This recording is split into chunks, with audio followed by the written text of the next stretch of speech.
It's Lori from Lori's Little Bit of Crafting coming to you on Monday, July 21st at 11:39 p.m. I'm an independent Stampin' Up! Demonstrator in the United States coming to you from Wisconsin. And we're going to do, I don't know, we're just going to do a mishmash and we're going to see how it turns out. I had some scraps of two-tone cardstock. Now we had a sale recently, so I got a bunch, but these were some scraps that I had handy. So I'm going to show you that.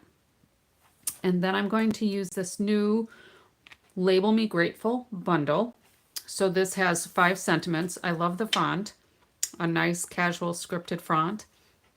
And then the die set has just a fun label, but then some foliage, and I didn't use this die because that looks like a poinsettia to me, but I used everything else. So we've got some oak leaves, some acorns, and some other little embellishments. These appear to be the same one. Stampin' Up! Sometimes with the more popular die, or the die that they think will be running several, they'll give us 2. So that is what I see here. I wish they would have given us 2 of that one as well because it's so little. But anyway, I'm going to use those. I'm just going to set that over to the side. I also pulled out a piece of the Timeless Plaid Designer Series paper because I liked the color. And I ran it through with the Forever Plaid 3D embossing folder because I like texture. So even though it looked plaid-ish, here's how it looked before the embossing. Here's how it looks after the embossing. And I think that just really steps it up a little bit. So if you don't have an embossing machine, don't worry about it because it would look fine with just a straight paper as well. But I like texture, so I did that. So let me just kind of run through with these dies what I did. I used basically just 2 different two-tone cardstocks that I had handy. One is the Garden Green, and you can see where it's just probably a shade or 2 lighter from one side to the other. And this is Granny Apple Green, and this one's a little more subtle, but hopefully you can see the difference in the shade. Let me turn on another light. Maybe that'll help, or maybe it'll make it worse. I don't know. But this part here is just a little bit darker than this one. And I think typically the darker side is the true color. Okay. So I think that's what they call it. The true color would be the darker side. So these are the scraps that I used for those. So you can see here with the Garden Green, I did some with the true color and then some with the lighter shade. Those should show up pretty well. This is a darker, that's the lighter side. I just used some regular basic beige, not a 2-sided. And then with the Granny Apple Green, this one, the color shift on here is so subtle. I'm not even sure if you can see it on camera. So this would be the true color on the left. And then this is the slightly lighter shade on the right. It's very subtle for this one. I think maybe the lighter the color, the more subtle the difference in tone, color tone. So anyway, with the two-tone cardstock, that is a dyed on color, so it does have a white core. You can see here, and I've shown this before, but it does have the white core because it's just dyed on either side, where our cardstock is dyed all the way through. Let me say that again. The two-tone cardstock is printed. The color is printed on it, which is why it has the white core. The cardstock, it's dyed all the way through. Sorry for the confusion on that. So I'm going to use a Lost Lagoon base, and this is 8.5. So 8 across, 5.5. I've got it scored at 4.25. That makes our card base, which is 4.25 by 5.5. I like to do 2 card bases at the same time. So I will take my full piece of cardstock. I'll score it once, whatever way I'm doing it. So if this one I scored at 4.25, I scored it all the way down, and then I turned it and I cut it 5.5 once. So I have 2 card bases ready to go. Okay. So my piece of designer series paper is just going to go on here, and I don't want to attach it just yet in case there's something I don't like. Okay, the colors I'm using then,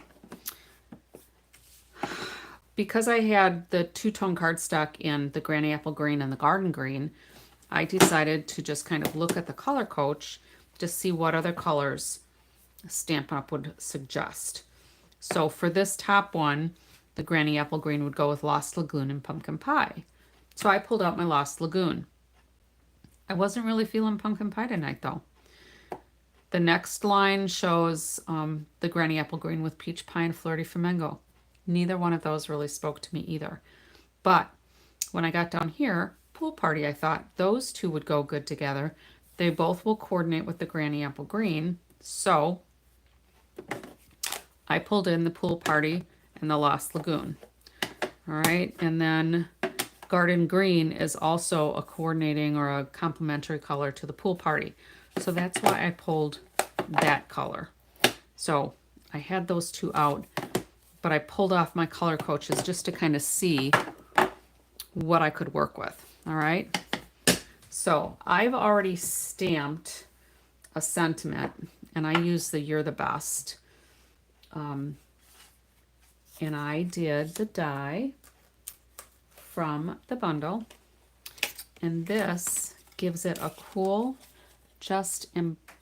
basically an embossed edge. So it's not stitched, it's not patterned, it's just a line. So it kind of gives it that classic look. You could probably make that into a TV screen if you're so inclined.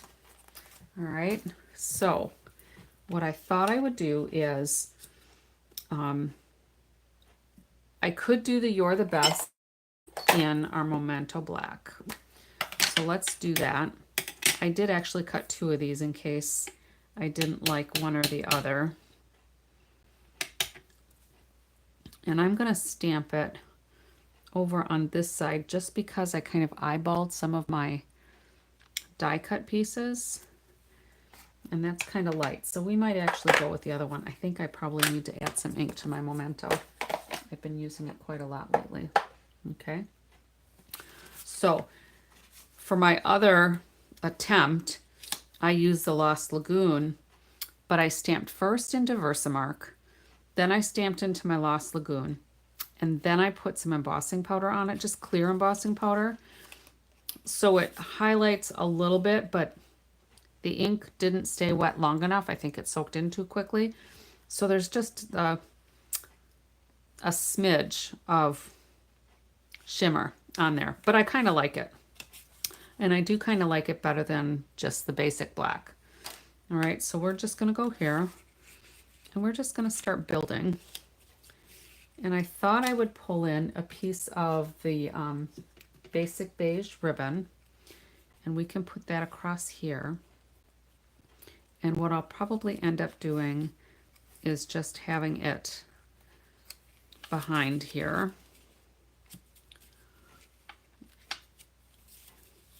And then we're going to build some, I might have to just stick that right on. We're going to just build some of our foliage pieces on here and see how it looks. It looked pretty good when I was just kind of throwing stuff together on here. And sometimes when you don't plan a whole lot and you just kind of throw it together, sometimes those are the best cards because they're just, I don't know, spur of the moment, inspired. So this I figured I'd probably put underneath. And then I've got the little oak here. Now I was on the edge of a strip, so that didn't cut the whole piece out. So I'm just gonna lay it under there. Got a little bit of acorn action going on here. And then we can put some leaves here as well. So I'm thinking I'm going to put that ribbon on because I do like it with the ribbon rather than no ribbon, because it looks kind of plain to me without the ribbon, but I wasn't quite sure what I wanted to do. So I'm just going to use some Stampin' Seal and fold this over. And I'm just using my grid line. So the bottom of my label is here, and I'm just going to use this line to kind of get my ribbon so that it's pretty straight. Hopefully it'll be good.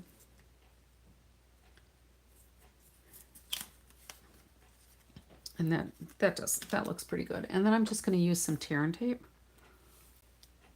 to hold it in place because I'm always a little nervous they'll come apart. We're really humid here in Wisconsin in the summer, so I would hate for it to come apart. All right, so I think I'm going to put a glue dot in the middle there.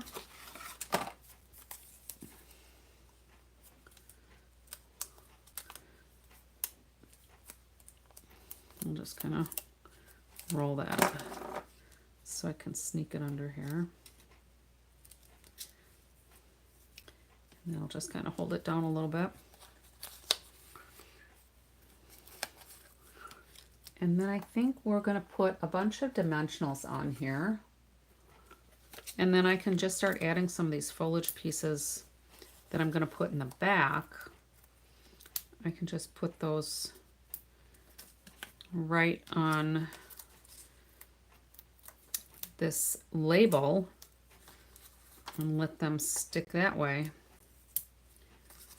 And that will give some extra dimension to my creation here also.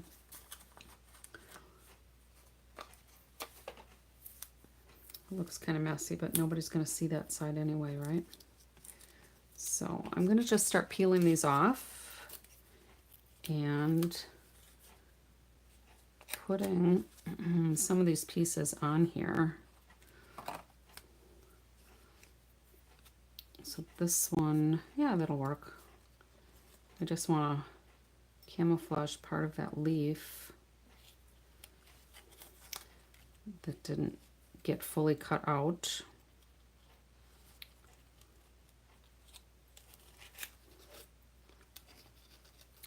I'll just stick that to those dimensionals.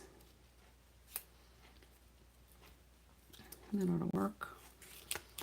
All right, I'll take these other backings off and we'll stick this down because I think the rest of those elements I'm going to end up putting on top.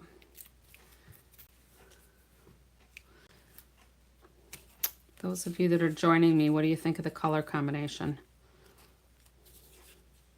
Kind of weird, kind of okay.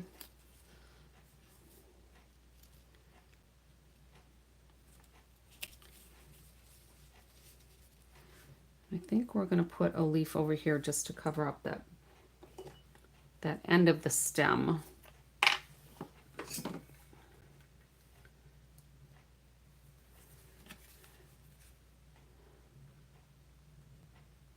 This is a new set and I haven't seen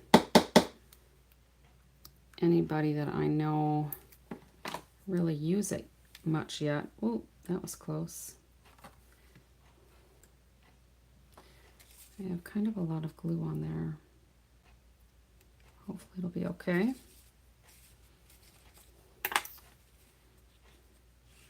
And we could probably put this down now too, right? I'm just going to use some tear and tape.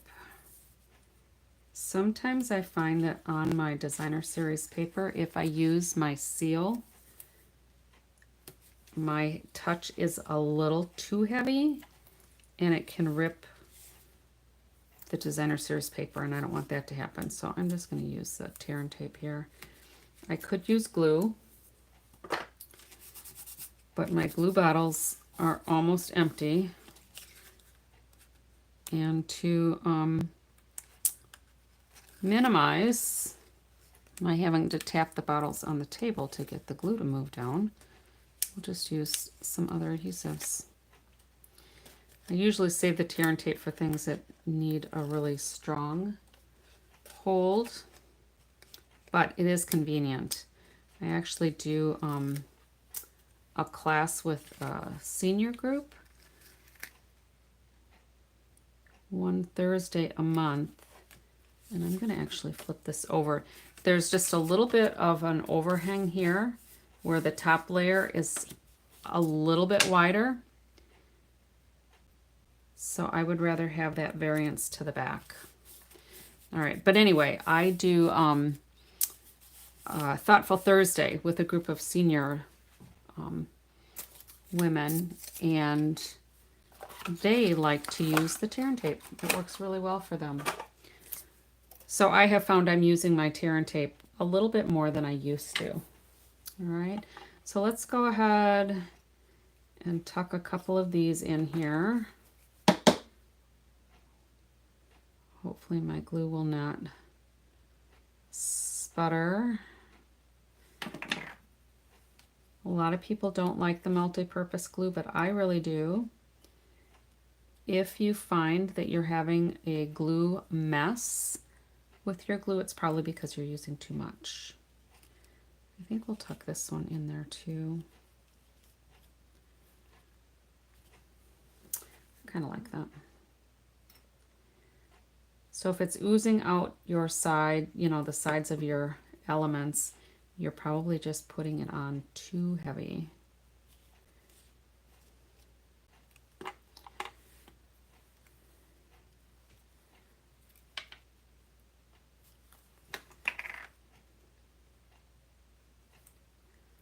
So this will go together pretty quickly if you've cut out your pieces ahead of time like I did.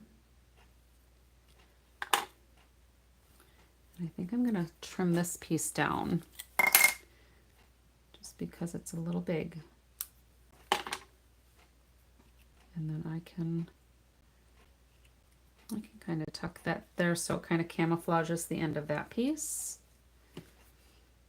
And I'm not worrying about putting every leaf down because I kind of want that lift for some dimension. So we'll put that right up to that leaf. And I think that with the basic beige in there, it kind of helps lighten up and meld those colors a little bit. Hopefully it looks okay. But then because we're still in summer, I figured my oak leaves are probably still green, which is why I didn't use fall colors, even though I've got the plaid. Fall is my favorite season, but let's not rush winter, right? Because we know that after fall, winter is not far behind. I think I'm going to put those on mini dimensionals.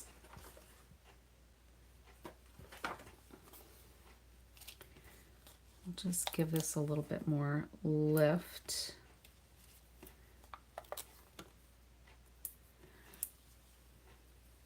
So what I would like to see is after I finish my project here, I try to always post a picture on my Facebook page, which is also Lori's Little Bit of Crafting.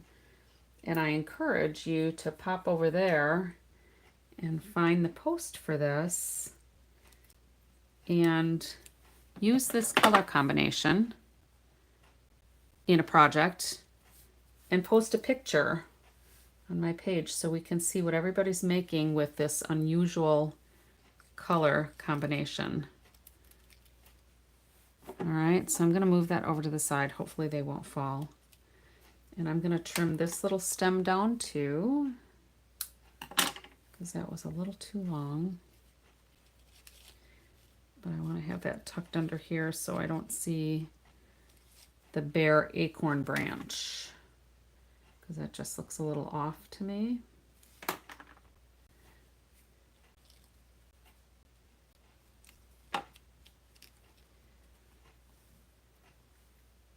And we've got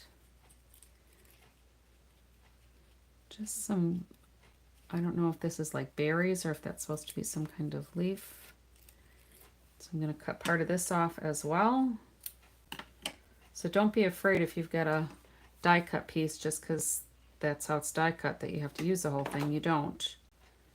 You can cut off little bits of it because it's your card. You can do whatever you want.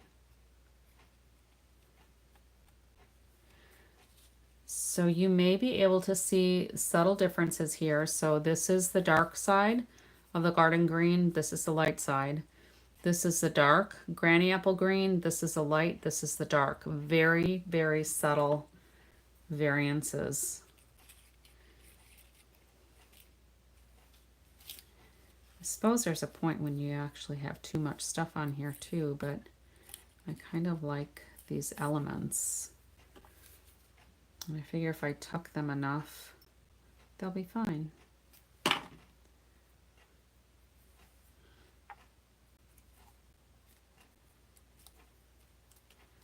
All right. So let's see.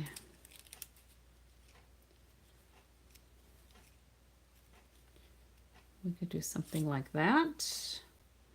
And then I just have one more piece.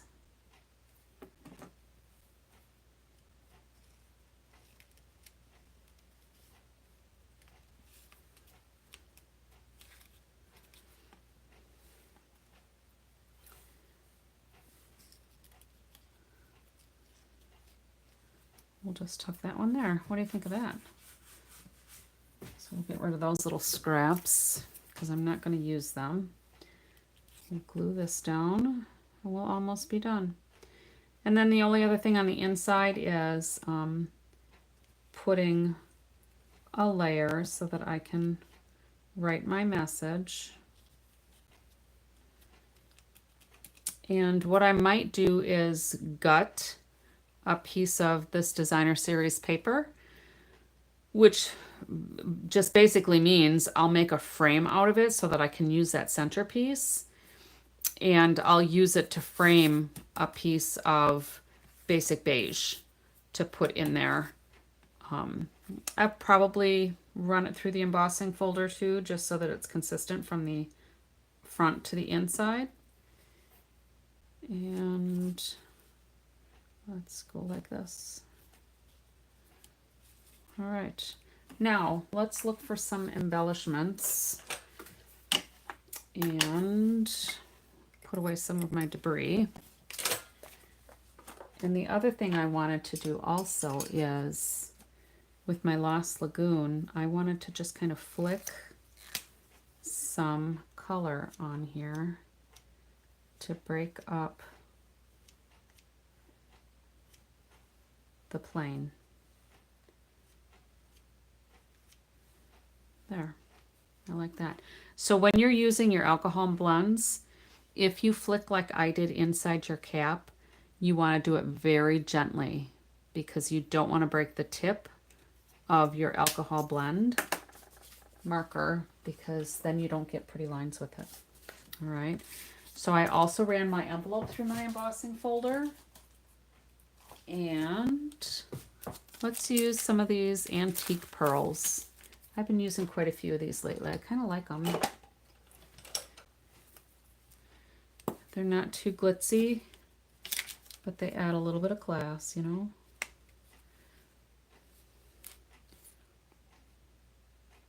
Put that there. And we'll tuck one under there. All right, so I'm done. So the longest part of my prep was obviously just cutting those die pieces. But I was able, because they're so small, I ran several of them at the same time because I just sized the piece of my cardstock so that I could fit several on the plate. All right.